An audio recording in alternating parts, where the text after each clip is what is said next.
Oh, there's something in my chest that I can't hide. When feelings get involved, I'm terrified. 'Cause I've been here before and said goodbye. Oh,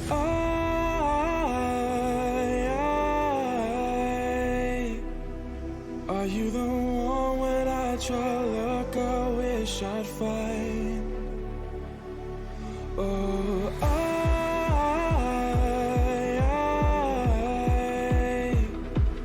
how can I love when I've been hurt 100 times? For you, I'd give it one more chance.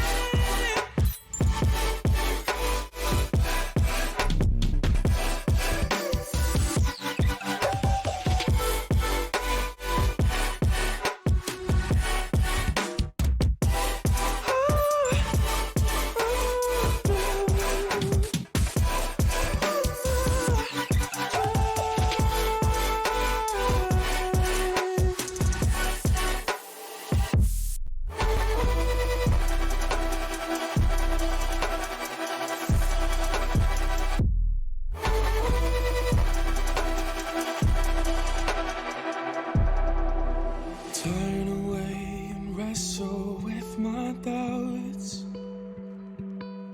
Oh, I leave them all behind, but don't know how.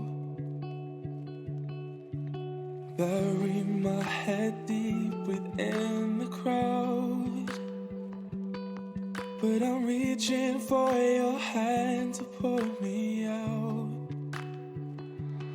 Oh,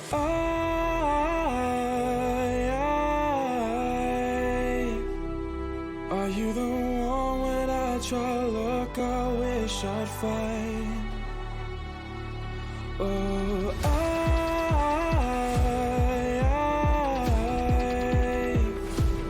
how can I love when I've been hurt 100 times?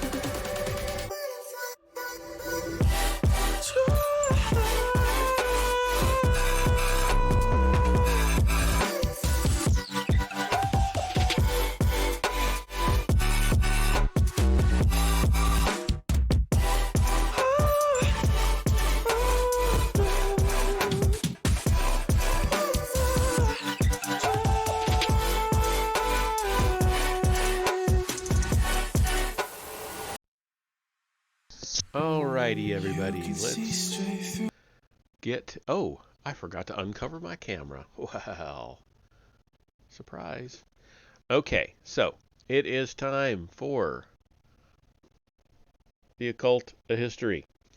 We're going to finish up this chapter, chapter 6 of part 2, and then we, next time, I don't know, next time's another 25-page chapter, which I'm not... We'll see. We'll see if my voice will hold out, because it's on Aleister Crowley, and it should be a very interesting chapter. Such an influential person. So, but we'll see. We'll see if I can get through it. All right. So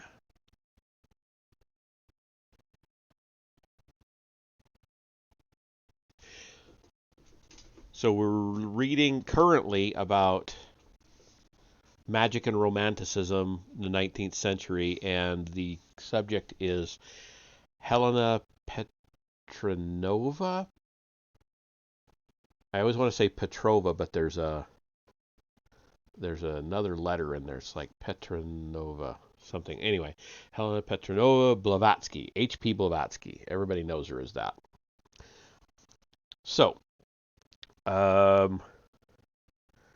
on one occasion, they asked him whether it would not be possible to establish direct contact with him instead of having to use HPV as a mailbox. The result, after this letter had been handed sealed to HPV, was a violent scene in which her profanity reached a new level of colorful inventiveness. And that was where we left off.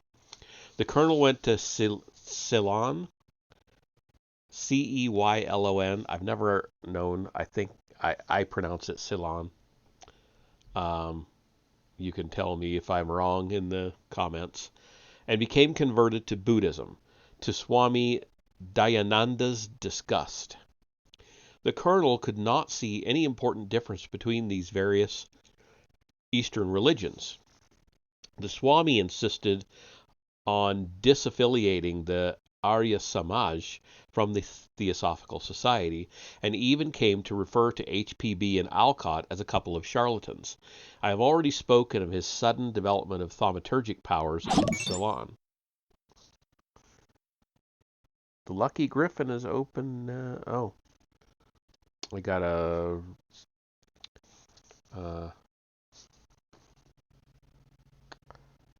What am I trying to say? A notice of somebody else going live. I believe it is, the Lucky Griffin, so it would be, oh God, I suddenly blanked on his name. It'll come to me. Anyway,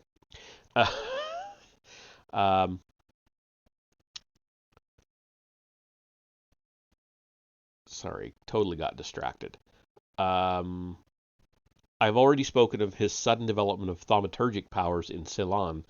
This and the publication of a work called A Buddhist Catechism, which achieved remarkable popularity, gave the colonel a certain independent standing in the society. HPB was not entirely happy about this either. But her downfall was the result of her generous and open nature.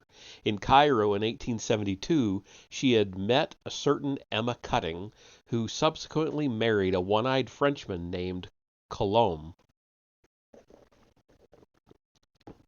After various business ventures failed disastrously, Madame Colin read in the Ceylon newspaper that HPB had founded a Theosophical Society in Bombay. She wrote to her. HPB replied warmly. The Colomns went to Bombay and were soon installed as HPB's housekeepers. This was a mistake. Madame Colomb was a sour, trivial-minded woman who stored up grudges. She began by adoring HPB and ended by hating her. In 1884, 5 years after her arrival in India, it seemed that HPB was firmly established as the leader of one of the most influential movements in the country. Alcott, an indefatigable traveler, had set up branches throughout India and Ceylon. Her position seemed impregnable. She decided it was time for a visit to Europe. She stayed with Lady Caithness, another occult enthusiast, in Nice, and borrowed her flat in Paris. She went to London and cheerfully agreed when the Society for Psychical Research asked if they might investigate her claims. Then, back in Bombay, Madame Colomb blabbed. She chose a Christian missionary, editor of the Christian College magazine, as the recipient of her confidences. He was only too delighted to pass on her revelations to his readers. The Christian missionaries had been HPB's bitterest opponents ever since she arrived. Madame Colomb showed him letters from HPB that made it clear that many of her effects had been achieved by fraud. She claimed that she had made a model of Kut Humi and walked around with it on her shoulders on moonlit nights, and that she had caused Mahatma letters to be precipitated at the dinner table by the simple expedient of dropping them through cracks in the ceiling from the room above. The scandal was enormous. A report was immediately telegraphed to the London Times. An American spiritualist, Henry Kittle, added fuel to the flames by pointing out that Kut Humi had stolen several paragraphs from one of his published lectures. Kut Humi replied, in due course, that he had somehow caught the words floating through the psychic ether and written them down without thinking. The Society for Psychical Research had intended to publish a more or less favorable report, but these events made them think again. They sent an investigator to India, but when he was finally admitted to the room which had contained the shrine, a cedar wood cabinet in which Mahatma letters had often been precipitated, he found it empty and the walls newly replastered. For some faithful disciple wishing to demonstrate that fraud was impossible had slapped the rear wall of the shrine, saying, "You see, it's perfectly solid," when, to his dismay, a panel had shot open, revealing another panel in the wall of HPB's boudoir. They were convinced that all this had been deliberately planted by the treacherous Colombes, and indeed it was true that Madame Colombe, or Monsieur Colombe, was a carpenter, and so removed the shrine to another room, and subsequently burnt it. Inevitably, under the circumstances, the report of the Society for Psychical Research was distinctly skeptical. Madame Blavatsky, who was at the time suffering from a complication of diseases due to her great weight, retorted angrily that the phenomena would continue after her death, which would certainly not be long now. But it was not the end yet. HPB recovered and rushed back to India, determined to sue the missionaries. Her legal advisers told her not to. A magician is always at a disadvantage in a court of law when faced by skeptics, for the trial is bound to turn into a debate on the reality of the magician's claims. The missionaries thereupon decided to force the issue by issuing a writ for libel against an old general who had called Madame Colombe a liar and a thief. This would also have had the effect of raising all the same issues in court. Madame Blavatsky was forced to flee back to Europe. She had fulfilled the magician's destiny of triumphant rise and sudden downfall. She traveled through Italy, Switzerland, and Germany. She was dying of Bright's disease. She decided to write another book that should clarify the obscurer points of Isis Unveiled, and began The Secret Doctrine. Again, the manuscript pages piled up as her pen raced over the page. The published version is about 1,500 pages long. She told W.B. Yeats, who had met her on her second visit to England, quote, "I write, as the wandering Jew walks, end quote." Yeats noted a quality that is not apparent in readers of her works, her sense of humor. She told one serious disciple that the Earth had another globe stuck on it at the North Pole so that it was shaped like a dumbbell, and the disciple swallowed it without blinking.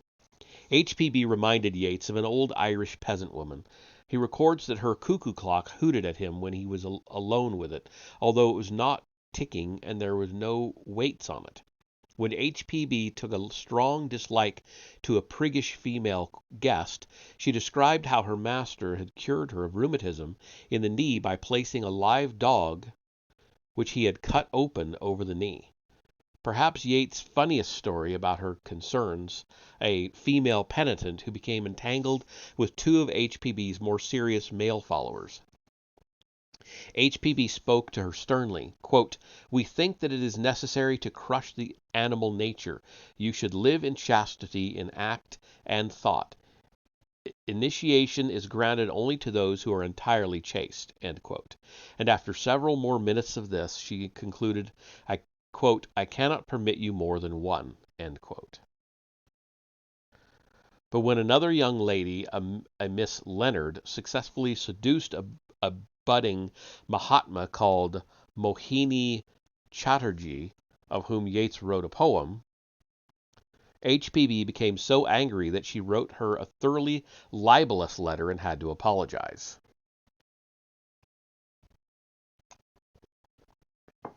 The manuscript of The Secret Doctrine was a huge pile of jumbled papers. Various friends read it and said it was incomprehensible. She told them to get to work on it, so the book was typed, then rearranged. The book came out in 1888. Annie Besant, who had been a Fabian and Bernard Shaw's mistress, reviewed it and wanted to meet the author. Her first reaction was aversion, but when HPB said, quote, "Oh, my dear Miss Besant, if only you would come among us," end quote, she melted. She subsequently became the leader of the Theosophical Society. It would not be inaccurate to say she became a Theosophist on the rebound from Shaw, and the recent end of their affair had hurt her deeply.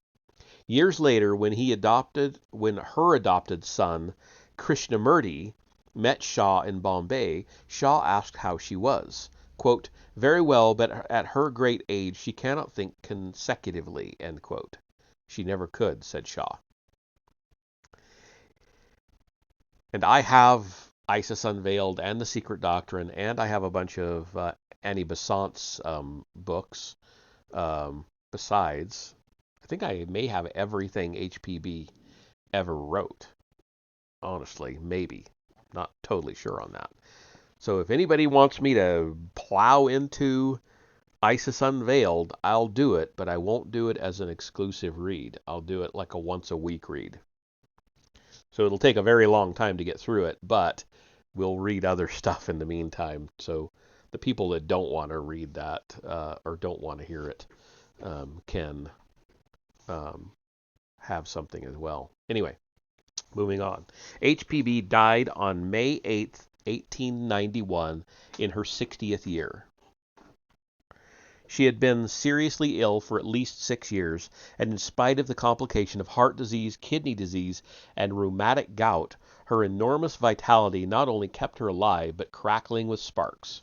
Her biographer, John Symonds, is not exaggerating when he calls her, quote, one of the most remarkable women who ever lived, end quote. She was larger than life size. And apparently a large woman. I didn't know how large. He doesn't really say, but I think maybe he did mention her weight once, but that was early on. Carrying on. Aleister Crowley believed he was a reincarnation of Eliphas Levi. If so, Madame Blavatsky must have been a reincarnation of Cagliostro. She had the same charisma, the same adventurousness, the same mixture of humor, roguery, and genuine psychic ability. As to this last, there can hardly be any doubt. She could not have held so many disciples entirely by means of confidence trickery. She was a medium in the same sense that Home was, and in the sense that many adolescent children are. Phenomena happened when she was around. Her companion in later years tells of how she went into HPV's room one night to turn out a lamp that was burning. She turned it out and got back into bed. The room was divided by a screen.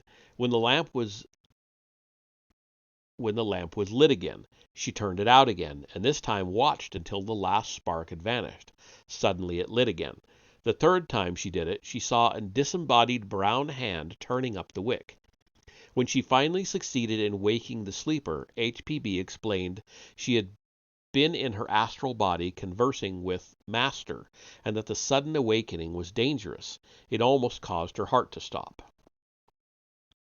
The first time she met Sinet, he remarked that they had tried spiritualism but couldn't even get a rap. She replied, quote, raps are the easiest thing to get, end quote, and raps immediately began to sound all around the room. Alcott and various other theosophists actually saw Kuthumi and other masters under circumstances that rule out HPB's interference, and on several occasions the masters left behind souvenirs of the visit, a silk handkerchief, for example. It is true that Alcott and the other disciples may have been lying, but on other occasions the possibility of trickery seems much reduced. Major General H.R. Morgan was being shown the shrine when Madame Colomb knocked off a china tray and smashed it. While Monsieur Colomb was trying to repair it with clay, the general remarked that surely the masters ought to be able to restore it if they thought it important. The tray was placed in a cloth in the shrine. A few minutes later it was found in its original unbroken state, with a note saying cryptically that the devil was not as black as he is painted. W.B. Yeats tells of how he saw some kind of light floating around the portrait of Kuthumi, which HPB had painted, quote, under guidance, end quote. It vanished when he approached. HPB remarked, quote, I was afraid it was mediumship, but it was only clairvoyance, end quote. The difference, she explained, was that if it had been mediumship, the light would not have gone away as Yeats approached. Swami Dayananda was undoubtedly correct when he criticized the Theosophists for being interested chiefly in phenomena. The Hindu ascetics insist that any advanced yogi can produce phenomena, and that they are a waste of time, a red herring across the path of spiritual advancement. The work of the Theosophist, which include such notable classics as Annie Besant's The Ancient Wisdom and Sinet's Esoteric Buddhism, are full of references to the Upanishads and Buddhist scriptures, but anyone who turns from theosophic literature to the original scriptures soon realizes that there is an abyss of difference. The purity of the religious impulse has been lost in translation. It is not that Hinduism lacks its preposterous tales of miracles. Paramhansa Yogananda's Autobiography of a Yogi, a recent work by a man who died in 1952, recent in 1971 when this came out, contains stories as extraordinary as anything in the lives of the medieval saints. There are not only, I'll have to see if I might have that book. There are not only stories of telepathy and projection of the astral body to distant places, but of the creation of a magic palace in the Himalayas, and the overnight healing of a yogi's arm when it had been almost severed from his body. Even so, Yogananda's book breathes the true spirit of Hinduism and can create the peculiar spiritual intoxication that can only be found in the Gospel of Sri Ramakrishna and the Bhagavad Gita. By comparison, The Secret Doctrine is on the level of children's fairy tales, a muddy torrent carrying all kinds of strange objects on its surface. Again, we feel strongly that interest in occultism often involves a certain immaturity. Well, I never. I am offended.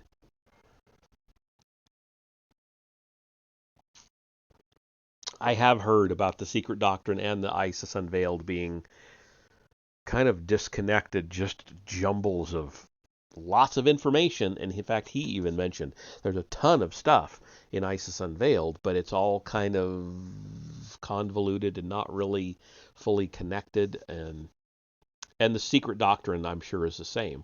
And I've started reading Isis Unveiled once, and I got a few hundred pages into it, and then just haven't gotten back to it. It's a very interesting read, but it's a difficult read. So if anybody wants me to read it, I certainly will. But like I said, I will make it a once a week thing. Okay. This again, we feel strongly that interest in occultism often involves a certain immaturity. This becomes even clearer when we consider the magical revival in France that followed the death of Eliphas Levi. Levi's chief disciple was the young Marcus Stanislaw de Gaeta, who wrote poems in the manner of Baudelaire and took morphine. Together with another young student of the Kabbalah, Oswald Wirth, Gaeta formed Giata, Guiata, so Giata, maybe, formed an order of Rosicrucians in Paris. He wrote a curious work in several volumes called The Serpent of Genesis, with the subtitle The Temple of Satan, in which he violently attacked a false prophet, Eugene Vintras, and, quote, a base idol of this mystical Sodom, a magician of the worst type, a wretched criminal, end quote, called Joseph Antoine Boulin. The two objects of this attack occupy a prominent place in the history of French occultism in the 19th century. Pierre-Michel Eugene Vintras was a Norman peasant and visionary who achieved something of the same celebrity as Swedenborg. He was born in 1807, and in 1839 he became manager of a cardboard box factory at Tilly-sur-Seule. S-E-U-L-E. Seule, I guess. One evening he had a curious experience. A ragged old workman knocked on his door and addressed him by his Christian names, Pierre Michel. He got rid of the old man by giving him 10 sous, S-O-U-S. But the old man apparently did not leave the building.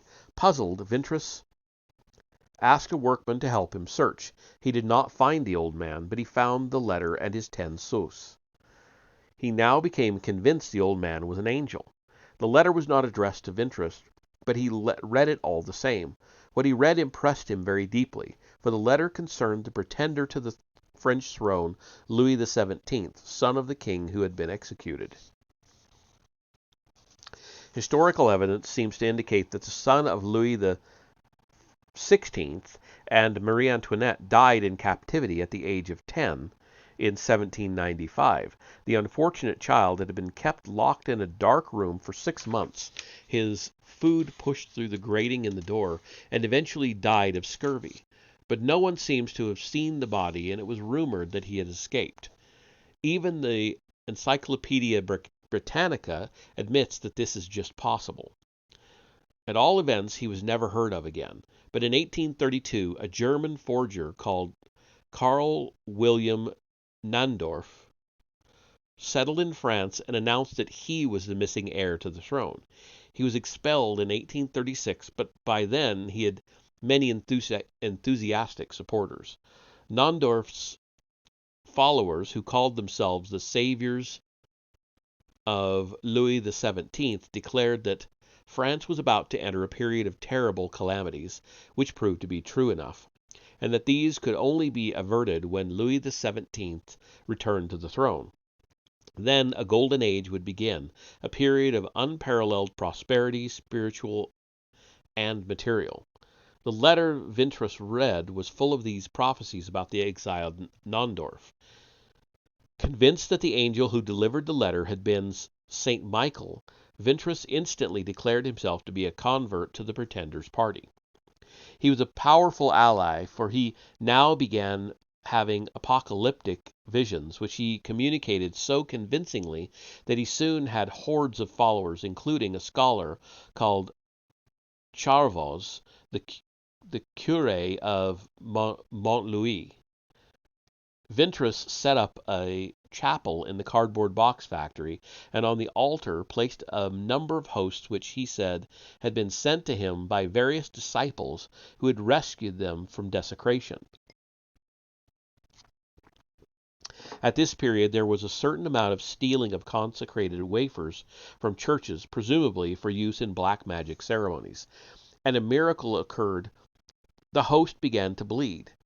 Medical tests verified that the blood was genuine and human, although it could be borne in mind that it was not until 1900 that Eulenhuth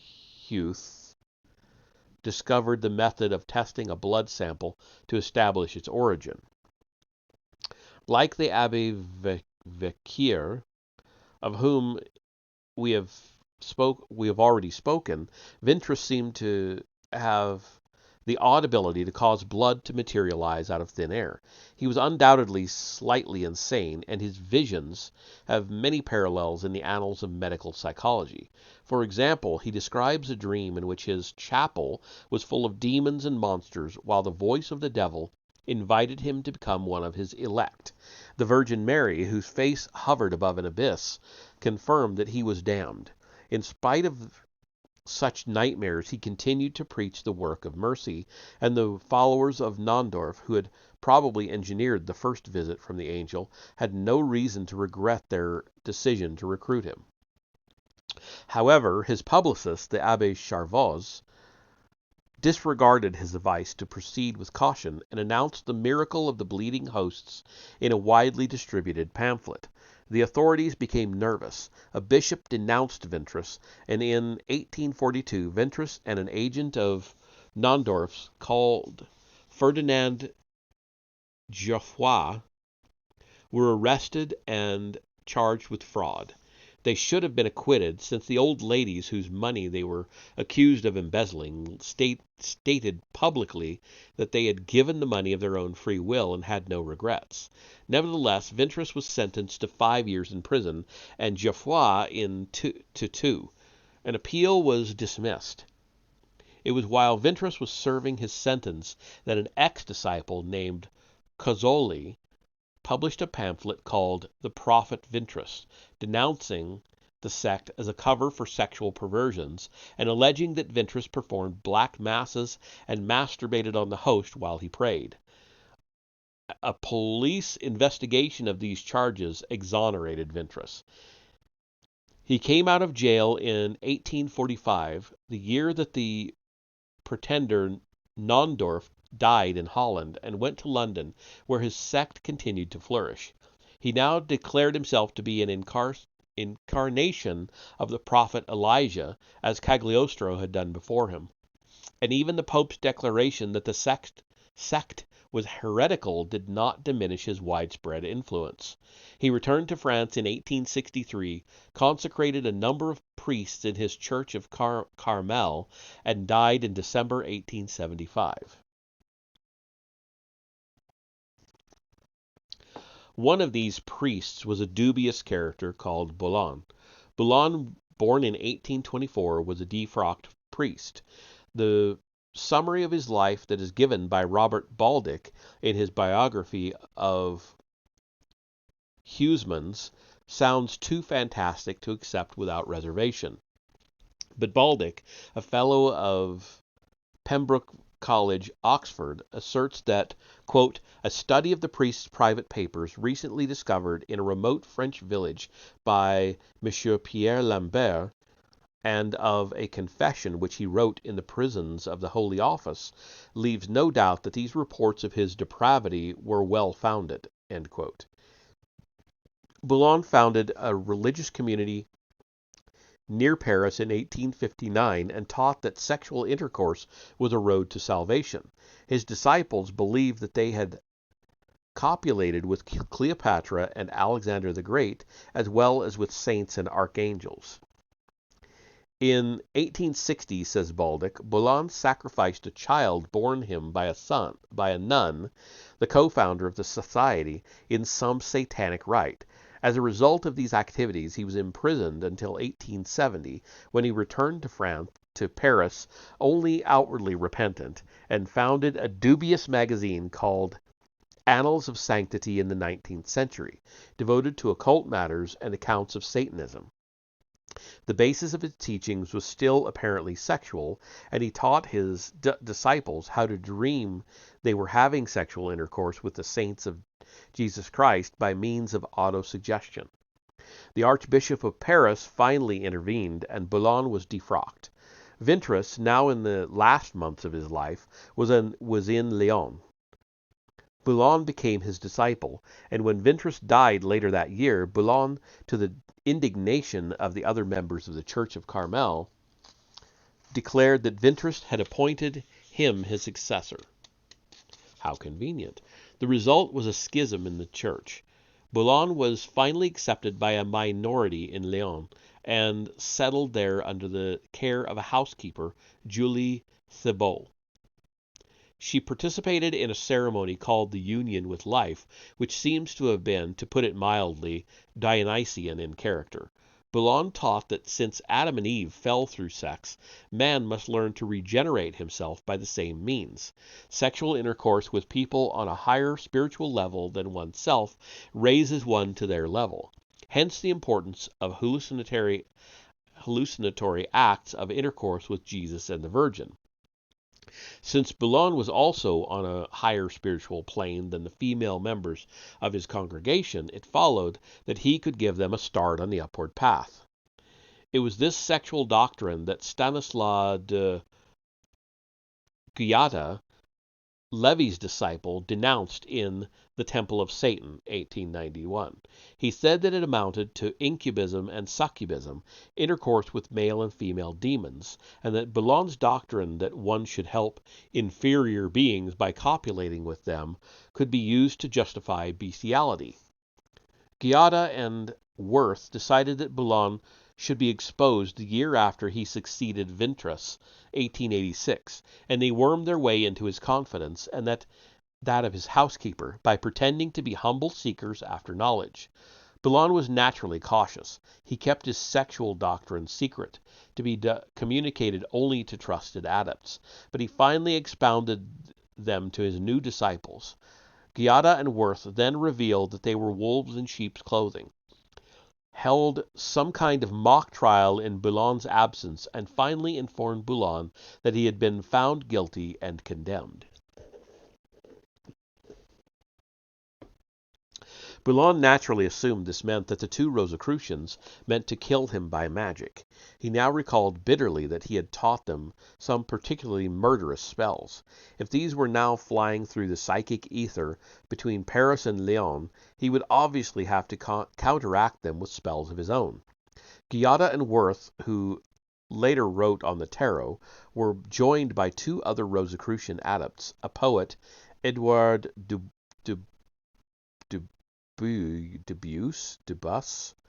D-U-B-U-S, I don't know, and a highly eccentric novelist who called himself Sar Peladon. The battle went on for several years, with both sides experiencing inexplicable fits of oppression and nerves which they set down to the incantations of the other. The novelist J.K. Huysmans had become well known for his remarkable novel A Rebours Against the Grain, which a rich young man, de Asientes, who detests the banality of everyday life and locks himself in his villa, surrounded by exquisite food, liquors, pictures, and books to live a life of the imagination and senses. De Asientes is one of the greatest symbols of the romantic revolt against the world, quote unquote. And then there's another quote, "As for living, our servants can do that for us," end quote, said Axel in Villiers de l'Île Adam's play. Huysmans had begun as a follower of Zola and the naturalist school, but his sympathies were closer to the asceticism of Oscar Wilde. A Rebours became the Bible of Dorian Gray in Wilde's novel. He became increasingly fascinated by Satanism and decided to write a novel about it. First, he had to collect his material, and it was necessary to meet a Satanist. He heard about Boulon and wrote to him in Lyon, asking for information and offering to represent him in his novel as, quote, the Superman, the Satanist, far removed from the infantile spiritualism of the occultists, end quote. For some odd reason, believers in magic were violently opposed to spiritualism. Boulon, glad of such an ally, welcomed Huysmans to Lyon. He told him the whole story of the battle against the Black Rosicrucians, explained that his own magic was strictly white, and gave him all kinds of strange information. Huysmans kept faith. The novel Là-bas, Down There, appeared in the spring of 1891, with a flattering portrait of Boulon as the misunderstood white magician. Dr. Johannes, a name Boulon had assumed, who performs miracle cures and unbewitches people who have been bewitched by black magicians. Là-bas is a good novel. Is not a good novel. It is hardly a novel at all, but is a very remarkable document that throws light not only on the psychology of French magicians of the 19th century, but upon the nature of black magic in all ages. There is very little plot. The writer Dutal, Huysmans himself, is engaged on a life of Marshal Guy de Rais, the sexual pervert who derived pleasure from killing children, and excerpts from Guy's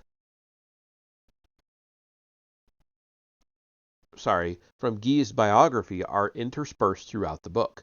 One senses a curious immaturity in Huysmans' interest in Guise. When he describes him disemboweling children and masturbating on their intestines, he is not really aware of the horror of the subject. It strikes him as bizarre, freakish, and therefore fascinating. Durtal receives passionate letters from an unknown woman, the letters which Huysmans had actually received from a female admirer make it clear that she is neurotic and hysterical. But Durtal, bored and weak-minded, is intrigued and decides he is in love with the unknown. He eventually discovers that she is Hyacinth Chantelouve, wife of a rather sneaky Catholic historian. There is a typical scene in which she finally agrees to give herself to him and undresses. Durtal has an immediate sense of anticlimax and finds the act of love-making sickening. He discovers that she knows a priest who performs the Black Mass, the sinister Canon Docret, based on a Belgian abbé, Louis van Heck, and persuades her to take him to one. The Black Mass scene is obviously the high point of the novel. It has a remarkable feeling of authenticity. The altar boys are aging puffs, covered with cosmetics. The chapel is dingy and damp, with cracked walls. The face of Christ on the cross is painted so that it laughs derisively. Canon Docret pours out Swinburnian invective on the crucified. Quote, "Thou hast forgotten the poverty thou didst preach. Thou hast seen the weak crushed. Thou hast heard the death rattle of the timid." End quote. The women then begin to have convulsions in the manner of the Loudun nuns. One of the aged choir boys performs an act of fellatio on him. Docret ejaculates on the host and tosses it to the convulsed women. He also, apparently, defecates on the altar. Huysmans' language is not explicit, but ordure obviously plays a central part in the Mass. Durtal finally drags Madame Chantelouve away. She takes him to a room in a cheap bar where, in spite of his protests, she possesses him. As far as Durtal is concerned, that is the end of the affair. Okay. All right, we're getting there. What comes out so clearly in the description of the Black Mass is the desire of the participants to shock themselves out of their normal state of dullness. One of the most curious features of all such ceremonies, witches' Sabbaths and so on, is this emphasis on ordure and dirt. I take exception to that, but I will pass it by for now. In Huysmans, it becomes clear that the whole thing, far from being horrifying and sinister, is merely an expression of bourgeois frustrations. Parents demand their children keep clean, therefore it gives a sense of wickedness to wallow in dirt. The blasphemies, quote unquote, sound completely harmless to anyone who is not a Catholic and who does not accept that disbelieve the divinity of Christ involves eternal damnation. The convulsions are intended to afford the same kind of relief as pornography. I have commented earlier on the element of deliberate nastiness that some pornographers throw in as a final touch of naughtiness. This is also present at Huysmans' Mass. Quote, "Another woman, sprawling on her back, undid her skirts, revealing a huge and distended paunch. Then her face twisted into a horrible grimace, and her tongue, which she could not control, stuck out, bitten at the edges, harrowed by red teeth from a bloody mouth." End quote. The devil's realm is supposed to be ugliness, but the reader can sense an element of self-contradiction in Huysmans' account. So much ugliness and unpleasantness can hardly make the Mass sound wicked. But who would want to witness anything so nauseating? So he takes care to mention that there are attractive women present.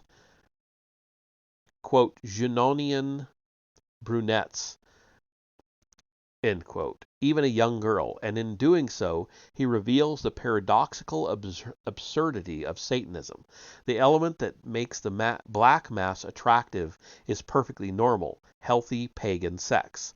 The driving force behind it is the sexual repression that is inevitable in all civilization, where leisure gives everyone time to daydream about sex. The ugly crones with bitten tongues are an attempt to disguise the truth. A mere 20 years after Labat, D.H. Lawrence was undermining the whole foundation of this kind of infantile diabolism by emphasizing that sex is a liberating activity. The penis is, quote, the rod that connects man to the stars, end quote. After sexual intercourse, a healthy couple should experience something of the, quote-unquote, oceanic feeling that characterizes mysticism, and this oceanic feeling is an intuition of the godlike, not the demonic. If Huysmans' diabolists had possessed any powers of self-observation, they would have noted that they experienced a sense of release, of quote-unquote cosmic consciousness, after their orgy, and that this is inconsistent with their professions of diabolism. Diabolism is an artificial antithesis, whatever, conjured into existence by bigotry and frustration, not a genuine expression of man's revolt against the godlike. This conclusion is underlined by the weakness of immaturity that Huysmans reveals in his self-portrait as Durtal. His troubles arise out of boredom, inactivity. It is boredom that makes him work himself into a state of romantic fervor when he receives the letters from the unknown. When he discovers that the unknown is a society hostess whom he has met, he feels a mixture of disappointment and pleasure. Disappointment because Hyacinth is less alluring than his imaginary unknown, pleased that she is, after all, quite sexually desirable. When she denies herself to him, he begins to want her frantically. His moment of greatest pleasure occurs when she kisses him when her husband is in the next room. As soon as she surrenders, he is revolted, and the morning after their depressing adultery, thinks longingly about chastity. As an excuse for not sleeping with her again, he tells her that he has a mistress and an ailing child, and is so touched by his own lie that he comes close to tears. Durtal is an addition to the long line of weak heroes in French literature. Obermann, Constance Adolphe, Stendhal's Julien, Balzac's Rubempre. The only objection is that Huysmans was not aware of this. He thinks that Durtal's torments, which finally draw him back into the church in La Cathedral, are the agonies of sensitivity and intelligence, not of mere self-indulgence and lack of discipline. I have dwelt on Labat because it makes it possible to see the great quote-unquote magical battle between Boulogne and Guyotta for the futile and rather silly business it really was. The Abbé Boulogne died on January 3, 1893, at the age of 69, the day after writing an ominous letter to Huysmans. Quote, at 3 o'clock I awoke suffocating. From 3 to 3:30 I was between life and death. End quote. The number 893 in the year boded evil. He said, Madame Thibault, who later became Huysmans' housekeeper, wrote to him the same day telling him that after dinner Boulogne had struggled with congestion of the lungs and then died suddenly. It was fairly obvious, angina pectoris and a heart attack. It was not the first. But Huysmans immediately decided that the Rosicrucians had killed Boulogne with their spells and accused them of it in letters to newspapers. Guyotta and Worth declared flatly that there had been no spells at any time, no doubt telling the truth. Guyotta fought a duel with Huysmans' friend Bois, who had also accused him, but neither was hurt. The horse taking Bois to the duel came to a halt, trembling, no doubt telepathically sensing its rider's fear, and his pistol failed to fire. Naturally, he attributed both these occurrences to Guyotta's magic. Dubusse, the Rosicrucian poet, boasted that it was his magic that had killed Boulogne, but he himself died shortly afterwards after telling Huysmans that he was pursued by voices. Ghiata died in 1898 from an overdose of drugs.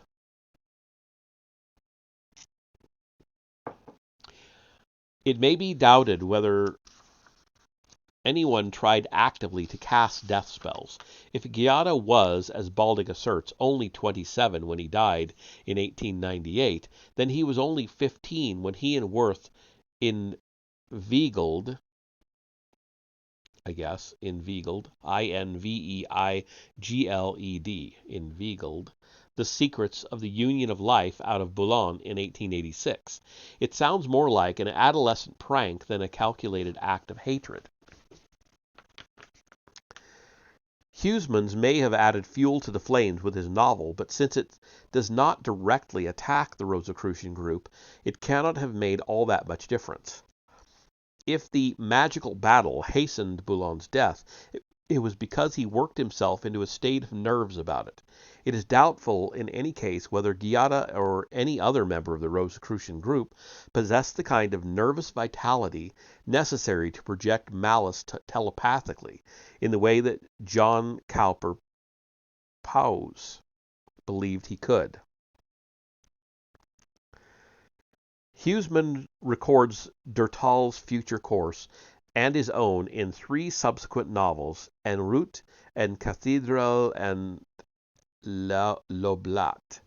These volumes, like Là-bas, can hardly be called novels. They detail Durtal's path into the bosom of the Church. He ends as a Benedictine oblate, with lengthy discussions of medieval theology and the lives of the saints.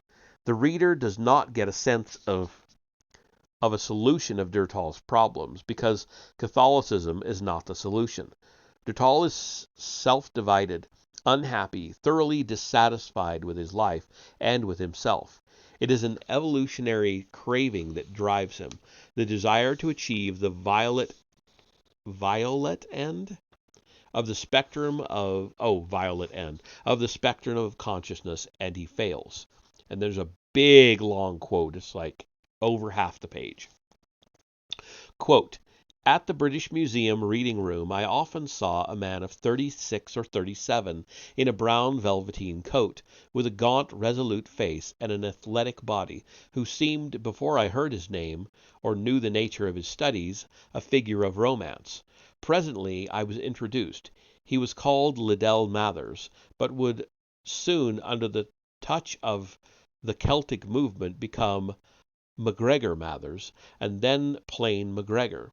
He was the author of The Kabbalah Unveiled, and his studies were only 2, magic and the theory of war, for he believed himself a born commander, and all but equal in wisdom and in power to that old Jew. He had copied many manuscripts on magical ceremonial and doctrine, and in the British Museum, and was to copy many more in continental libraries, and it was through him mainly that I began certain studies and experiences that were to convince me that images well up before the mind's eye from a deeper source than conscious or subconscious memory. I believe that his mind in those early days did not belie his face and body, though in later years it became unhinged, as Don Quixote's was unhinged, for he kept a proud head amid great poverty. One that boxed with him nightly has told me that for many weeks he could knock him down, though Mathers was the stronger man, and only knew long after that during those weeks Mathers starved." End quote.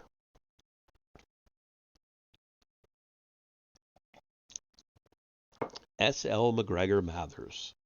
Samuel Liddell MacGregor Mathers. I'll be glad when we get a little bit more into him.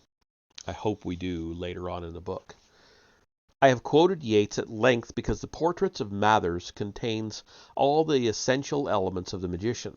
There is the poverty, the driving willpower, the obscure sense of destiny, the romanticism that makes him change his name from Liddell to MacGregor.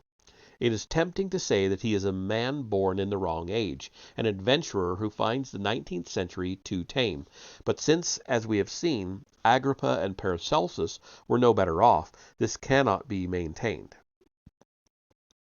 The old Jew Yeats refers to is Asurus, the wandering Jew.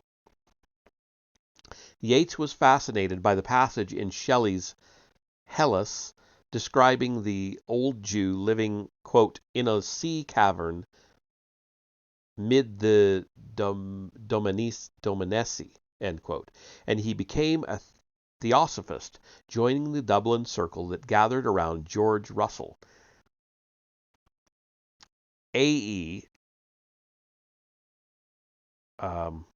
Author's edition, author's edit, I don't know, A.E.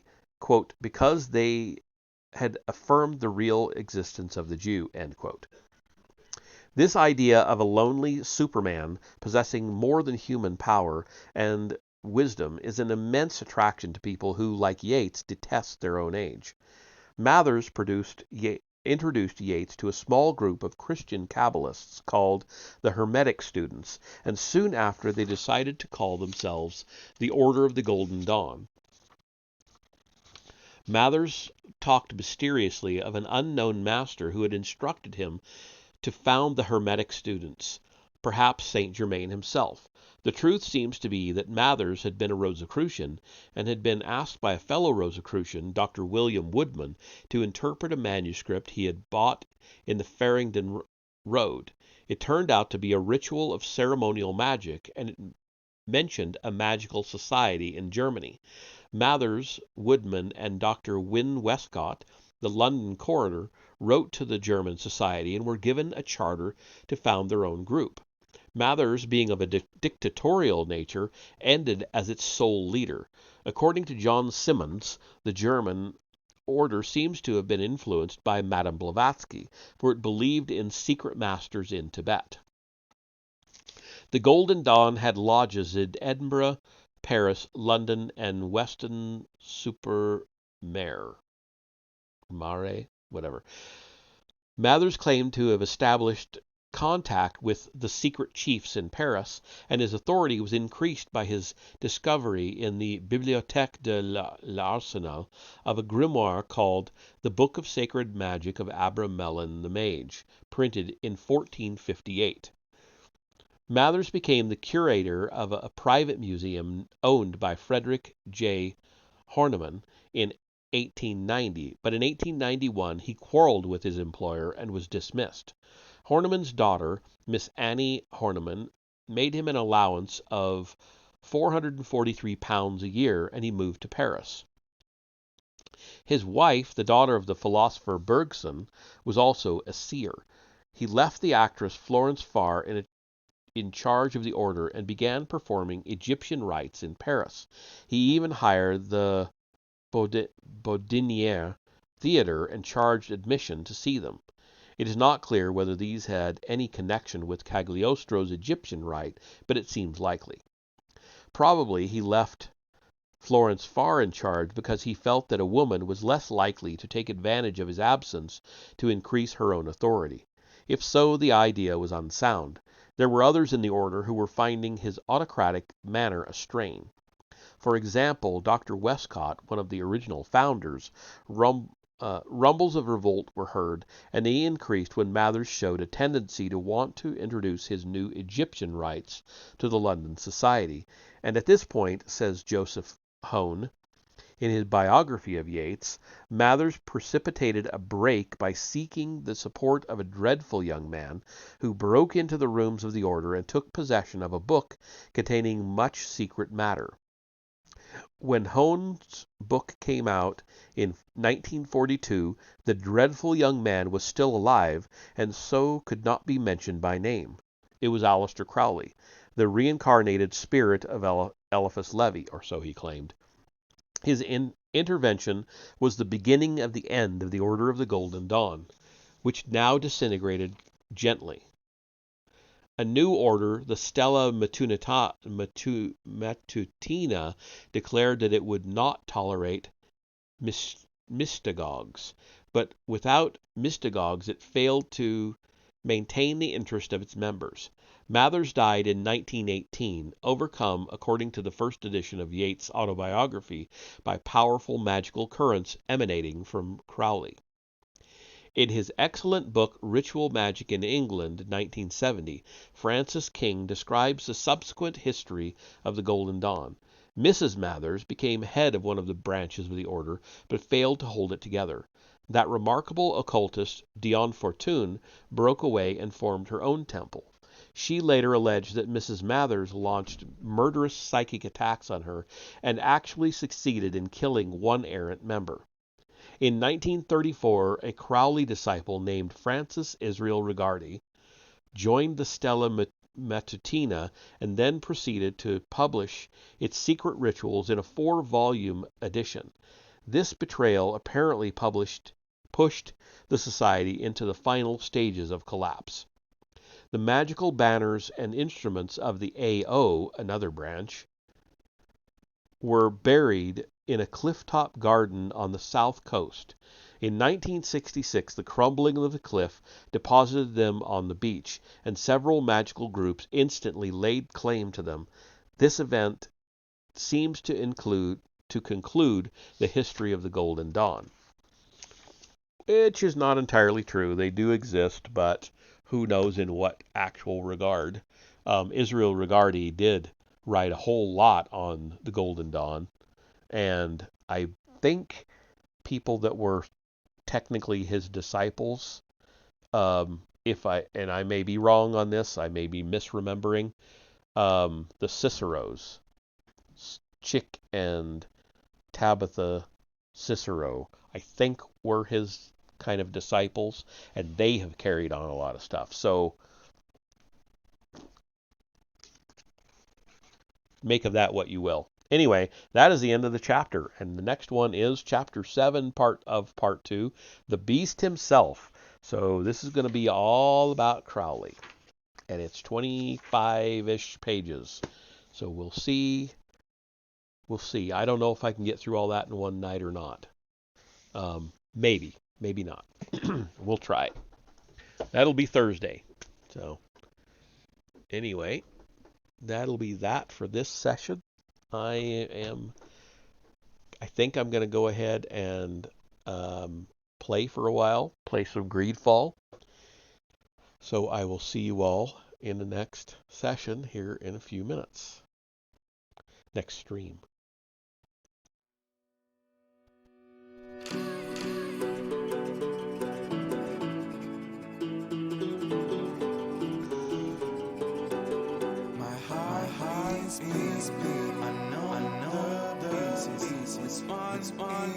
Is broken and is because I have seen apart. I have known about the play.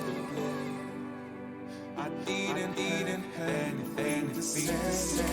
Follow your heart, don't take. If you leave it behind, someone will bring. I left you my heart. What did you do? You left me all shy. Was my love? Was it dark? You have no answers. Don't know without you. How will I survive?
had no answers. Don't know without you. I realize